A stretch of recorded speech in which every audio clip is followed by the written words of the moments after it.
Znaš li koja je jedna greška zbog koje 9 od 10 muškaraca propadaju kod žena koje im se sviđaju? Greška koja te stavlja direktno u friend zonu prije nego što si uopšte pokušao.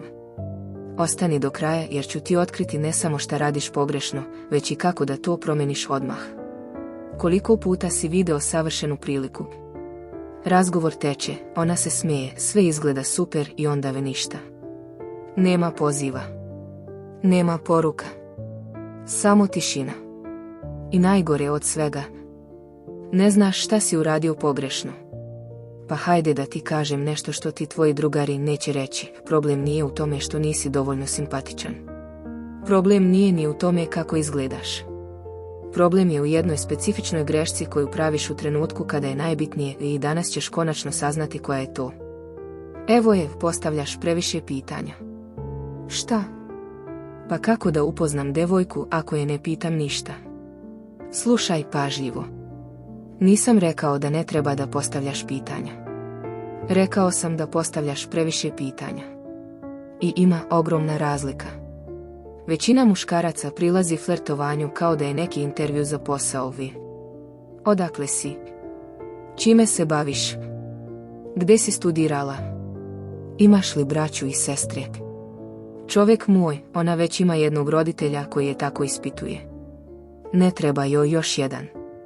Hajde da razumemo psihologiju iza ovoga. Kada postavljaš pitanje za pitanjem, dešavaju se 3 katastrofalne stvari. Prva, pretvara razgovor u obavezu. Umjesto da se ona osjeća uzbuđeno i zaigrano, osjeća se kao da radi domaći zadatak. Svako tvoje pitanje je obaveza na koju mora da odgovori. Druga, staviš se u poziciju nižu od nje. Postaje očigledno da ti trebaš ova interakcija više nego njoj. Ti pokušavaš, ona samo odgovara. To je totalno poremećena dinamika moći. Treća i najgora, nema tenzije. Nema hemije. Nema onog nečeg što bi trebalo da osjeti kada priča sa tobom. Samo razmjena informacija. Dosadno. Predvidivo. Zaboravljivo. I onda se čudiš zašto te dodaje na Instagram, ali nikada ne odgovara na poruke. Dakle, šta umjesto toga? Izjave preko pitanja. Umjesto, odakle si ga probaj, kladim se da si odrasla u manjem gradu. Imaš tu energiju nekoga ko je pobegao u veliki grad čim je mogla.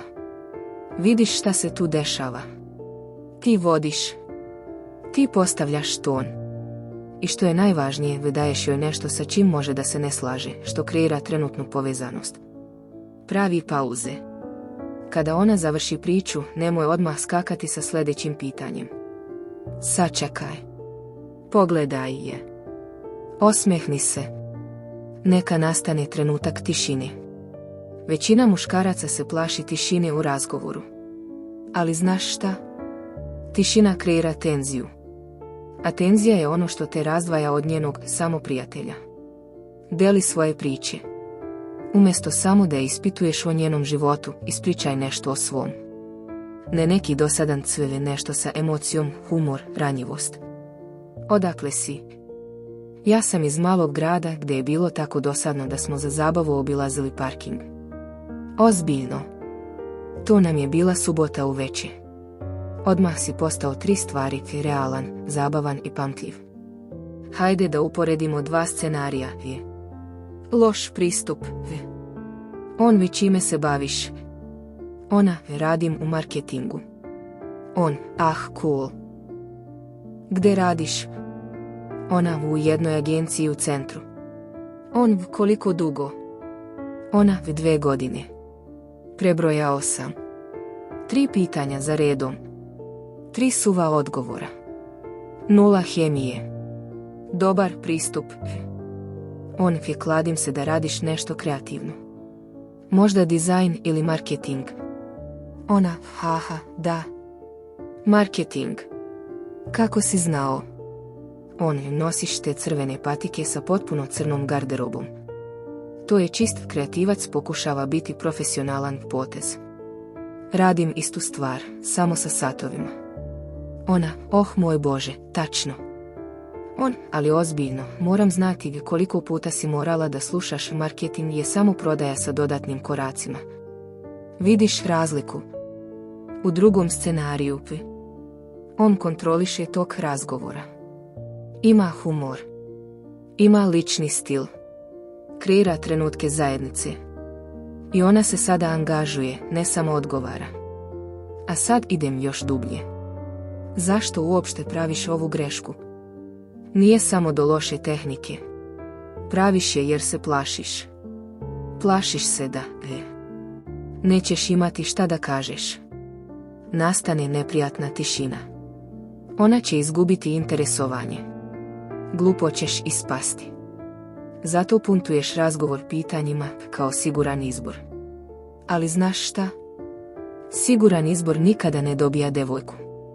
Žene ne žele siguran izbor. Žele muškarca koji ima stav. Koji ima mišljenje. Koji nije uplašen od trenutka tišine ili rizika da kaže nešto što možda neće biti savršeno.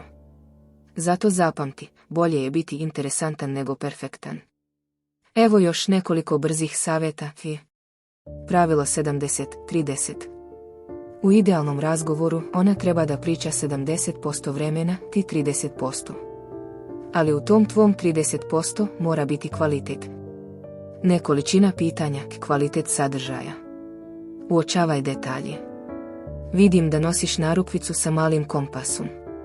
Da li si tip osobe koja stalno putuje ili tip koja želi da putuje ali nikako ne pronađe vremena? Ovo nije pitanje. Ovo je zapažanje sa pitanjem na kraju. Velika razlika. Izazov je igrački. Nema šanse da voliš horor filmove. Izgledaš mi kao neko ko viče na ekran, ne ulazi tamo tokom celog filma. Igračko zadirkivanje pokazuje samopouzdanje i kreira taj flert moment. Dakle, šta uradiš sada? Sljedeći put kada pričaš sa devojkom koja ti se sviđa, zaustavi se pre nego što postaviš pitanje. Zapitaj se da li mogu ovo da kažem kao izjavu umjesto pitanja. 70% vremena, a možeš. I kada počneš da to radiš, primetit ćeš nešto neverovatno. Ona će početi da te pita pitanja. Ona će pokušavati da održi razgovor. Ona će tražiti tvoju pažnju. Zato što si konačno prestao da se ponašaš kao svi ostali i postao si neko ko se izdvaja. Ako ti je ovaj video pomogao da shvatiš gdje praviš grešku, pritisni like da znam da pravim sadržaj koji ti pomaže. I ako želiš da naučiš još ovakvih trikova koji zaista funkcionišu u stvarnom životu, pretplati se i pritisni zvonce. Sljedeća nedelja radim video tačno kada treba da tražiš njen broj da nikada više ne dobiješ daj mi tvoj, ja ću tebi da se javim, a svi znamo da to znači s Bogom. Ostavi komentar dole koja je tvoja najveća greška kada flertuje. Možda napravim video na tu temu. Vidimo se u sljedećem. I zapamti, prestani da pitaš, počni da vodiš. Ćao.